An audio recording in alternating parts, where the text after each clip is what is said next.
On today's show, I am breaking down why Yoshinobu Yamamoto should want to pitch for the Mets, and I'm not just talking about the contract.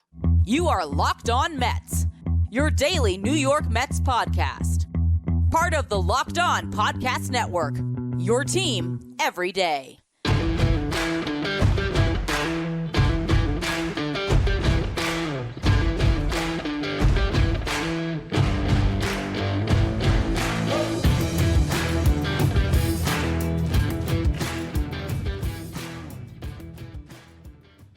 Hello to all you amazing Mets fans. You're watching Locked On Mets, part of the Locked On Podcast Network, your team every day. I'm your host, Ryan Finkelstein. If you want to find any of my work, follow me on X at FinkelsteinRyan. Also find some of my writing at justbaseball.com, where I work as the managing editor. Today's episode is brought to you by FanDuel. Make every moment more. Right now, new customers get $150 in bonus bets with any winning $5 moneyline bet. It's $150 if your team wins. Visit FanDuel.com/lockedon to get started. Now, throughout this free agent process for Yoshinobu Yamamoto, the Mets have been painted pretty much in the same way across this entire time. They are the team that is going to submit the biggest offer on Yoshinobu Yamamoto, and that is why he would consider signing with them. That's how it has all been painted, right? That there's the Dodgers and the Yankees that are these glamour franchises that he can choose, even the Red Sox to some extent, that he can go to these teams that have this great, rich history, and he can get everything you could want if you're a player coming from the NPB. And the Mets are just this horrible franchise that has a lot of money to spend. That's how everyone is looking at this situation. That's how I've even been talking about it as far as what the Mets' advantage is, being that they have the most money. But I don't think this guy is solely focused on the money. Yes, there's a big part of it that's going to come down to the highest bidder. But I believe the Mets have a case to sign Yoshinobu Yamamoto that goes beyond just the money. That this is the best spot for him to land because this would be the best place for him to jumpstart his MLB career. Exhibit A, Kodai Senga. We watched him make a very quick and smooth transition to MLB competition. Yoshinobu Yamamoto wants that. He wants a team that can really help him as he tries to make that jump. I think the Mets have proven they can do that. But more so, when it comes to Kodai Senga, we all watched how Mets fans embraced him this past year. How there was the Ghost Fork logo that was everywhere. How so many people really got behind his starts. And how many times in the past we have seen this fan base get behind an ace pitcher. There was Matt Harvey Day. Everyone dressed up like Batman and it cleared a day to go to the ballpark to see Matt Harvey do his thing. There was the Thor Hammers with Noah Syndergaard and the hair at one point for both him and Jacob deGrom. There was just deGrom Day when everybody would go to the ballpark to watch one of the greatest pitchers in MLB history do his thing. This is a fan base that appreciates great pitching. And when you look at the other teams vying for his services, particularly the big three of Yoshinobu Yamamoto contenders, it's the Mets, the Dodgers, and the Yankees. And everyone believes that the Dodgers and the Yankees are the two teams that he should want to pitch for. These are the glamour franchises, the big markets, the chance to win, all of that stuff. And the Mets are just there because of their money. Well, here's a big difference between the Mets and those two teams. If he goes and he plays for the Dodgers, he's playing second fiddle to Shohei Ohtani, to Mookie Betts, to Freddie Freeman. Heck, they just got Tyler Glass now. They have Walker Buehler, homegrown guy. They might even have Clayton Kershaw back. He is one of a collective. Now, great team, a chance to win a World Series, maybe the best chance to win a World Series. But if he does win a World Series with that team, how much does Yoshinobu Yamamoto get credit for what happened there? If he goes to the Yankees, see the ace, see the opening day starter? No, that's Garrett Cole. If he goes to the Phillies even, think about all the players they got on that team. Now, the Mets, they got some star players. But Kodai Senga is currently the ace. And he has already said that as much as he, loved this past season, he doesn't want to be the ace of this team. He wants to be deferential to another star, and he has been all aboard the Yamamoto trade for some time, trying to get the Mets in on this guy, trying to make it known to Yamamoto's camp how excited he would be to be able to pitch with them. They could roll out the red carpet, and Yoshinobu Yamamoto would immediately be the ace of the Mets. And honestly, he'd be the face of the Mets. It'd be Yamamoto and Francisco Lindor. This would be a chance to instantly become one of the most marketable players in the game. Sure, that can happen with the Dodgers. That can happen with the Yankees. But you know who I see in commercials more than pretty much anyone in baseball right now? Francisco Lindor. See that a lot. Okay? Yamamoto, I think if he really wants to be that guy, that marketing giant, I think the Mets are the team. And beyond that, I think this is a franchise that he can win with.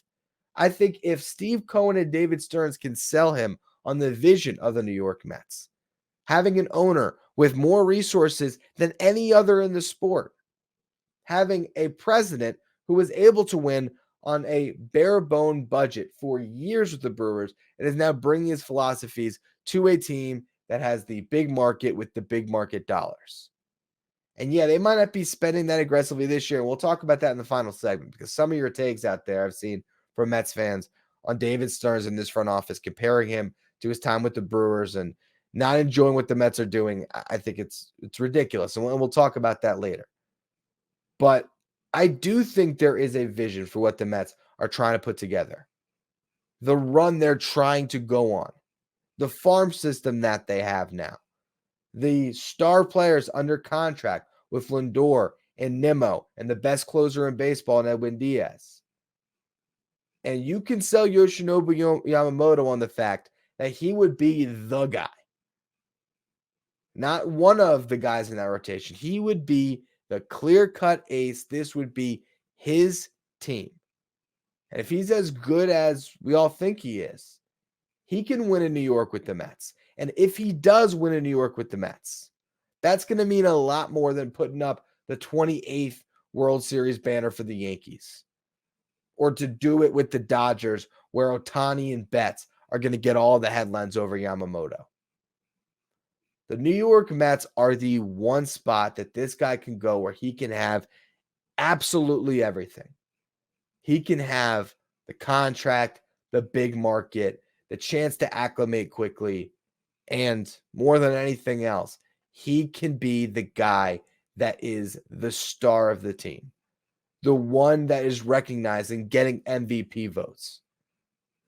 The guy that would get every game one start for the next decade if he were to sign. That's what Yoshinobu Yamamoto could be getting if he were to sign with the New York Mets. And yeah, that blank check is going to go a long way when it comes to bidding. But if the Mets land this guy, the narrative is all going to be about the big check. And I promise you, he's not going to solely sign for the big check. If he hated what the Mets have been selling him, if he didn't believe in this franchise at all, well, then he's not going to sign. And maybe he won't. But if the Mets are able to pull off this run at Yamamoto and they get him to sign, it's going to be because, yes, they submitted a very aggressive offer and showed how much he means to the franchise moving forward, but also because they were able to get him to buy into what they are trying to accomplish and that this is a team that can win with this guy in the coming years. So now let's see what he ultimately decides. In the next segment here, what I want to do is I want to talk about this past year. What happened to the Mets coming off their 101 win season? And if it sort of ruined their ability to make the pitch that I just laid out, that they really are an attractive free agent destination. How much did this past year hurt that? Can they shake off the stigma of what was that down year and get back to being a destination franchise? I'll break that all down next. First, though, another word from our sponsors. Today's episode is brought to you by FanDuel. Score this NFL season with FanDuel, America's #1 sportsbook. Right now, new customers get $150 in bonus bets with any winning $5 money line bet. $150 if your team wins. If you're thinking about joining FanDuel, there's no better time to get in on the action. The app is so easy to use, and there's a wide range of betting options, including the spread, player props, over-unders, and more. You also have right now so many different sports that you can look to bet on, whether it's the NFL season that's winding down, college football playoffs that are on the corner, or the NBA action, which is taking place every night with so many different star players that are so much fun to watch, especially if you put a little bit of money down on, let's just say, their points scored, they hit that over, you're going to cash out big. And remember, you can always place that $5 money line bet when you first join FanDuel. And if you win it, you're going to get $150 in bonus bets guaranteed. So visit FanDuel.com/lockedon to get started. FanDuel, official partner of the NFL. If you don't want to miss out on any of the latest Mets news this offseason, make sure you become a Locked On Mets insider. This is our texting service where you get updates from me anytime something breaks on the New York Mets. You can also ask me questions anytime. I always try to answer all the questions I get from the Locked On Mets insiders because I appreciate all of you who subscribe. If you want to, you can find the link in the episode description or go to subtext.com/LockedOnMets. Now, last offseason, do you remember how fun it was to be a Mets fan? Every other day, there was a signing. First, it was, all right, Jacob deGrom walked out the door.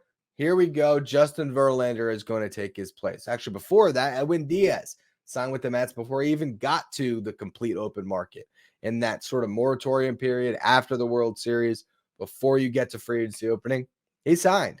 So you had one big free agent right away. You get Verlander, you get Senga, you get Quintana, you get Narvaez, just so many different players that wanted to come to the Mets, and it wasn't all money. I mean, Kodai Senga's contract, in retrospect, there were other teams that would have been in that same neighborhood. Justin Verlander, yes, he got the Max Scherzer contract, but the Dodgers were in on him. The Astros were in on him, and he ended up choosing the Mets. And at a stage of his career where it wasn't entirely the money. Yes, the money was a big part of it, but he also believed in the Mets, that they would actually be a team that could win. Jose Quintana, same thing. It's not the craziest contract in the world, but I mean, look, there's a lot of teams that would have given him 2 years, $26 million. He ended up choosing the Mets. They became an attractive free agent destination because they won 101 games, and Steve Cohen was committed to continuing to add to the team, to continuing to spend. Brandon Nimmo comes back last year as well. So they were clearly a free agent destination. But you go off of that 101 win season into this up last year with all these World Series expectations, and the Mets were horrible, and they fell flat, and then they traded everyone at the deadline, and now they have a lot of stink on them right now as a bad franchise again. People are no longer respecting the New York Mets organization the way they did a calendar year ago, because you can't go from 101 wins, seeming like a franchise that is going to be a sustainable winner, with all these different star players coming back, to a team that was consistently disappointing throughout the season. Now, the Mets could have chosen a different direction at the trade deadline. They could have held on to Max Scherzer and Justin Verlander, just trusted that with those guys in place, they would eventually find their way into the wild card race. And maybe they would have. Maybe if they had everybody, they would have snuck in. Probably not, but there is a chance.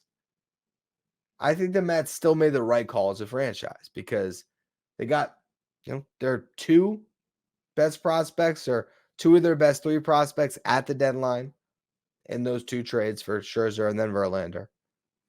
They got another top 10 prospect in Ryan Clifford, another top 10 prospect in Marco Vargas. They did a great job. And to be a sustainable winner beyond this year, they did all the right things. But you still now have to live with that perception of who the Mets are coming off that year. The laughing stock that they were yet again for a franchise that is too often in that position. And so when it all rolls back around to Yoshinobu Yamamoto, I do wonder how much they're combating that right now. How much are they having to sell themselves as a team different than the one that we all saw last year? How much can they get him to buy into the vision of something that has not been proven yet? I do believe the Mets are in great hands with David Stearns. I do believe that Steve Cohen is the best owner in baseball because the way he invests is not something that any other team is capable of doing. The way he can absorb losses in his team and pay a ridiculously high tax bill for now multiple years because he's going to pay another big one this year. And it doesn't matter. He can still continue to operate the team because he has that much money. That makes him an incredible owner. So there's a lot to believe in with this franchise. There really is. But going from 101 wins to, I don't even know what their record was this year. I can't even remember. What was it? It's like 75. How many wins did the Mets have? I honestly, it was 75 and 87. So a 26 win drop off. And that was after, something close to that as far as an improvement. 2021 to 2022, 2021, they won 77 games. So now you look at the 3 years of the Steve Cohen era, and there's a lot more sample of them being the mid-70s win team than the 101 win team. But it was not a mirage. That 101 win season did happen. The Mets were that great, not that long ago. And they just got to get back to it. They have to get back. And I do think that they have the right pieces on the roster in a lot of ways. And they have the right front office building this thing out where Yamamoto or not, they're going to be a better team next year. If they can land Yamamoto and get him to buy into their vision, I honestly think the Mets can contend next year. I really do. But it's a big free agent to land, and it's going to do a whole bunch one way or the other in deciding what we're in store for this upcoming year. But I've seen a lot of Mets fans hating on David Stearns in this front office because of the moves that were made. A lot of people didn't even like the trade yesterday. So I want to discuss that trade with the Brewers a little bit further and how you have to trust what David Stearns is trying to accomplish here. I'll get to all that in a minute. First, though, another word from our sponsors. Locked On has launched the first ever 24/7 streaming channel on YouTube covering everything in the world of sports. Locked On Sports Today has the best coverage from our local experts on every team and our league-wide experts on each league. You can find Locked On Sports Today streaming 24/7 on YouTube. Now, how do we feel about this front office a couple of months in, Mets fans? Are you so frustrated with where things are at this offseason that you're already selling your stock, buying out, not giving this team and this new front office time and saying, yep, same old Mets? Because I'm getting that sentiment a lot. If you're watching on YouTube and there's that comment section, I appreciate all of you who make those comments, but a lot of you aren't always on board with what this franchise is doing right now. You're upset with this offseason, and I get it to a certain extent. The Mets haven't done a bunch. But I also think they've been opportunistic in a market that is, pretty unforgiving right now. There's not a lot that you can do. This is a tough free agent class. They were able to get a guy in Luis Severino who has more upside than a lot of these fifth starters who are getting paid ridiculous amounts of money. I think that upside play was a smart one generally. They are doing their best to build a bullpen, and we'll see how it all comes together. But they've certainly added a lot of guys. They're not, just sitting on their hands, not trying anything. I didn't love the Joey Wendell signing. I'll be honest. I said that in the past. But I don't think he's a bad player. I think he does bring some things that are valuable. And then there's this trade with the Brewers. You get Adrian Hauser and Tyrone Taylor. Two players who clearly can help you this upcoming season that you acquired for a pitching prospect in Coleman Crow that's coming off Tommy John surgery that never even actually threw a pitch in your organization, who could end up panning out, but there is far from a guarantee that he will. And so between trading that guy and absorbing some contracts, you solve two pretty solid needs that your team really had to address. Moves like that are the quiet ones that allowed the Brewers to find a way to be successful for so long. And yes, the Mets have more resources. And look, if they sign Yoshinobu Yamamoto, you're going to see where those resources were put.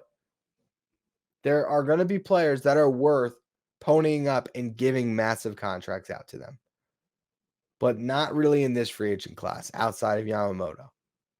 And so the Mets are playing this smart. They're playing it conservative. They're waiting. And if they land their guy, it's an amazing offseason. But even if they don't, I still trust this front office that even if it's not in 2024, they're going to figure this thing out. And in 2025, after you learn so much about all the players that are going to get their chances this year, having Jet Williams or Luis Angel Acuna or Drew Gilbert, seeing Brett Beatty get a full year, maybe Mark Viento's getting a lot of time, Francisco Alvarez in year 2. I really believe this franchise come 2025 is going to be heading in such a great direction. But that's all talk at this point. They still have to go out and do it. So I get some of the apprehension from Mets fans to just trust the process and completely buy in to what this new executive is trying to do. But I would say if you look at the other teams that are out there right now, how slow the market's moving across all fronts, I wouldn't blame David Stearns. To me, that's more showing that the Mets have some patience, that the Mets aren't in a position where they're just rushing to make a move so that they can appease their fan base. I think that in the long run, we're going to look back at an offseason like this and say, oh, that was just the beginning of what is turned into a great run of baseball for the New York Mets. I still have as much faith in David Stearns as I did when I was campaigning for the past 2.5 years for the Mets to be able to hire this guy. And I'm not going to let go of the rope now and just say, oh, he's bad, because not enough happened in his first couple months in a market that's slow for everybody. Anyway, that's going to be all for today's edition of Locked On Mets. Really appreciate all of you who tuned in. I'm still waiting to see if I can do Friday's show on the top pitching prospects in the Mets system and who could be the best one that could help them this upcoming season. With just baseball, I do have access to some data, and I'm waiting to get that so I actually can give you a really good show that's very informed with information that most people just don't have access to. So we'll see if I can get that show to you for Friday. If not, we'll push it back to next week. We'll see if the Mets make another move this weekend. And if you don't want to miss out on anything that happens in that regard, make sure you follow, rate, and review wherever you get your podcast. Subscribe if you're watching on YouTube. And also, make sure you become a Locked On Mets insider. You can find the link in the episode description. Go to subtext.com/LockedOnMets.